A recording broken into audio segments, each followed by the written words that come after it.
Hello and welcome to 3 yoga poses you should do every single day. Set yourself up with a yoga mat. I'm going to break it down first for you in a way that is without any props, and then I will show you a way that you can do this with a chair as well. All right, so first, pose, stand with your feet about hip width apart, and try bend your knees and put your hands on your knees. The first thing we're going to do is focus on hamstrings. Next, can you bring your elbows down onto your thighs? If so, next, fold forward and try to grab a hold of the opposite elbows and hang. If this produces pain in your legs or back, I want you to back up to the previous version and hold your elbows here. And this way you can find the angle in your spine, either back bending or forward bending. That feels good. And now try to press your knees back.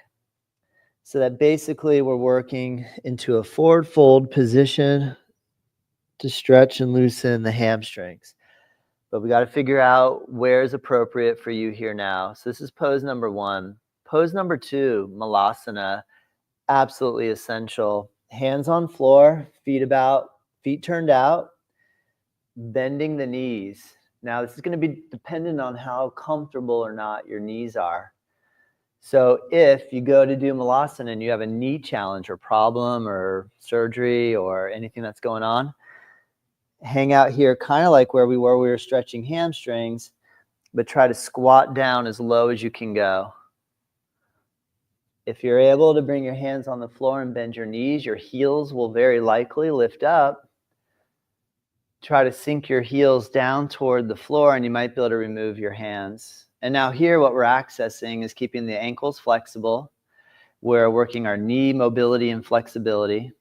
We're stretching into the hips, into flexion, similar to where we were, but we're not really stretching hamstrings right now. A little bit, but not as much. So we're putting the emphasis now from the back of the legs into the ankles, the knees, and the hips. And so this is a critical movement and position for maintaining mobility, the ability to get up and down off the floor, the ability to bring your center of gravity into a low space. No matter what sport activity you're involved in, this posture is absolutely essential. And the third pose is to come to seated on the floor. And this way we're going to open the hips into a bound angle. And so now we're going to access, we went from hamstrings in the first one, we did posterior hips. Now we're going to focus on the inner thighs, the adductors. And this can be done, if this is really difficult for you, you can do a classic cross-leg position instead and practice folding forward. Or we have the bound angle version, so either or both. I think these 3 yoga poses, if you only have 2, 3, 4, 5 minutes a day, if you practice these 3 poses, we'll be able to generate hip, back, knee, ankle. We're not focusing so much on shoulders here now, but this mobility component with our lower body is key for having a good walking gait, for having the ability to transfer our weight steadily from one foot to the other, and to have enough mobility and pliability in our hips to emphasize, again, smooth, fluid movement. All right, so coming back up, ideally you'll work the routine in reverse order. Put your hands on the floor and try to bring yourself forward again into Malasana. Stand up to where we began with feet wide and fold forward into the forward folding pose while standing.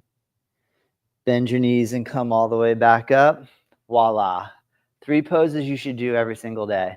All right, well, some of those poses, maybe you're in your 70s, 50s, 60s, 70s, 80s, 90s, 100s.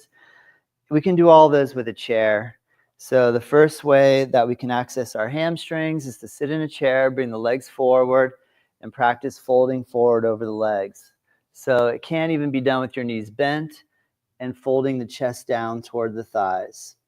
The second way that we're going to work the Malasana is to come around, put the hands on the chair, and to slowly bend the knees as far as we're able to go. Stabilize with the chair You might be able to get down even lower. You might be able to bend the knees fully, but what you can do is hold the chair and keep your body weight in your upper body and just work your ability to bend the knees and get your center of gravity down into your hips. Be very careful that you don't fall backward, obviously, but we have the chair to help. Good. And then the way that you can access the opening of the hips is try cross one leg, one foot on top of the other thigh. This might be really challenging, so what we could do is just hold the foot and bring the foot either on the shin, up onto the inner knee, or up on top, and gently lean forward and stretch into the external rotation of one hip. And we can do the same thing on the other side. Bring the foot to the same level that you had before, where you just hold it and stretch with your knee dropping open. And if you have the ability to bring your foot on top of your knee or thigh, you can rock forward and apply pressure into your hip here. So this way we have 3 exercises, very simple. Forward bending. We're going to work the squat position, where we're going to turn and use a chair and try to keep the center of gravity over the feet. If you can bend your knees and squat down, great, but you have the chair to help give you some support. And the third, to work the external rotation and opening of the adductors of the thighs. All right, well, pretty simple, but that's all we need, really. And you can always do more, but the idea is practice a little bit every day. Super simple, nice and chill. Don't force it. Don't make it too impossible. Make it reasonable. And then that way, through daily practice, it is easier to get the generation of movement forward, to make some improvement, to actually feel like mobility and flexibility increases and improves.